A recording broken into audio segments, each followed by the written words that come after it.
Hello and welcome. I'm Tracy Pa with the Midday News. 21 senior justice officials in Bougainville have completed the region's first ever basic mediation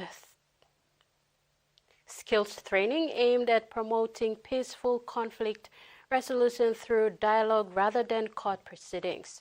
Held from July 21st to 25th, the training introduced participants to alternative dispute resolution, a method praised for being faster, more affordable, and culturally grounded.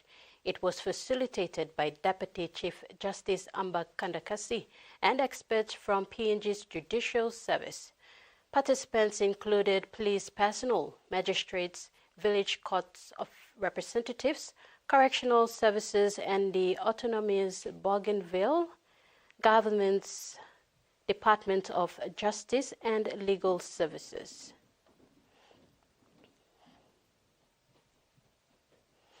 Prime Minister James Marape last night hosted a welcome dinner in honor of the Prime Minister of New Zealand, Christopher Luxon, soon after his arrival in Port Moresby yesterday evening. Prime Minister Luxon expressed appreciation to Mr. Marape in making 2 visits to his country before him coming here. He remarked on the great hospitality of Papua New Guinea he experienced in June last year when Prime Minister Marape welcomed him and assisted him during a stopover. I was coming through on my way to see the Japanese Prime Minister, and I stopped into Papua New Guinea last June to get my aeroplane refueled on way to Japan. And I met with the Prime Minister for a short 40-minute meeting, and then my plane didn't start. My plane broke down, and Prime Minister Marape and I then had the next 4 hours together, which was absolutely fantastic.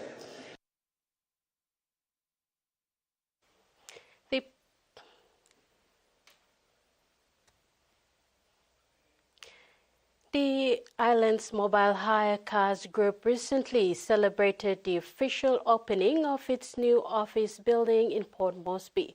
This event marked a significant expansion and milestone for the company in its continued growth within Papua New Guinea. The company is locally owned, operating nationally with a large fleet and staff commitment to quality service. The ceremony was marked by a ribbon-cutting event led by David Ryan, Managing Director of Island Mobile Hire Cars Group of Companies, alongside NCD Governor Paul Sparkop. This milestone not only signifies growth for the company, but also contributes to the local economy, enhancing the business landscape in Port Moresby. The new office is expected to improve operational efficiency and provide better services to the community. NCD Governor Paul Sparkop, when giving his speech, urged all that attended the event to learn from the achievement of Island Mobile Hire Car Group of Companies and contribute to the development of the country. We've got greater challenge to do. Our population is growing. We must create opportunity for our children. We must harness the IT world or the artificial intelligence world. We must give hope to our people. We must give hope to the next generation. We must reset our country. And it needs people like David who are very determined, very passionate. They continue to be resilient despite all the challenges and impediments that are in his way. Managing Director David Ryan supported the sentiments shared by Pakop and added that hard work and commitment must at all times maintain to be a successful businessman or woman. We have seen 4 lanes that connects the whole Port Moresby, the ring road that went all around under your governorship. We have seen all the roads have been improved. I have been in Port Moresby before you become the governor, and I have known the road conditions.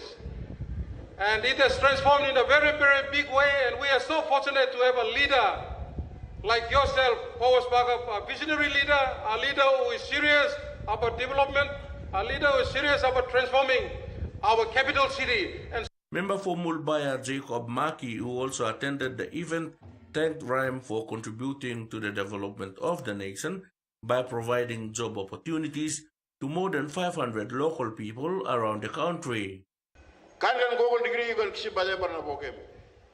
Do better things for a country. Not ask for a country to do it for you. You do it for a country. This is your country. You sacrifice. You grow the country. Grow the people. Sweat yourself. And create employment for the people of this country. And then you are real servants. You are real servants of this country. Freddie Moe, TVWAN News. To overseas news, President Donald Trump has threatened to hike tariffs on goods from India over its purchase of Russia oil, a key source of revenue for Moscow's war on Ukraine. New Delhi quickly pushed back, saying the move was unjustified and vowing to protect its interest. Mr. Trump highlighted pressure on India came after the signal fresh sanction on Moscow if it did not make progress by Friday towards a peace deal with Kiev, more than 3 years since Russia's invasion. Moscow is anticipating talks this week with the U.S. President's special convoy, Steve Witkoff, who is expected to meet President Putin. On Monday, U.S. time, Mr. Trump said in a post on his Truth social platform that India was buying massive amounts of Russian oil and selling it for big profits. To sports, Panthers trainer Conroy Blocking is facing a 5-game suspension after being handed a branch notice from the NRL, while the club could be fined $50,000. Later in the side's round 22 win over the Titans, the trainer ran directly in front of Jaden Capewell as he was lining up a sideline conversion, which the halfback ultimately missed in the Golden Point defeat at Cibus Super Stadium. The act was labelled as disgraceful by Fox League commentator Andrew Voss, while others were highly critical of the blatant disregard from Blocking. The governing body has now intervened, releasing a statement on Monday afternoon. The bridge notice proposes a fine of $50,000 from the club, as well as 5-match suspension for the trainer involved. It is alleged that the trainer unnecessarily interfered with and distracted Gold Coast Titans player Jaden Campbell as he was attempting a conversion kick, in breach of the NRL Operations Manual and NRL Code of Conduct. The proposed penalty takes into account previous breaches by Penrith Panthers trainers. The club will have 5 days to respond to the breach notice. Panthers have since responded to the breach notice and are adamant Blocking's actions were honest mistake, and he's apologized immediately after. Terry Longwood, TVWAN Sports. And that ends our midday news. To join us at 6 p.m. for more news and sports. Bye for now.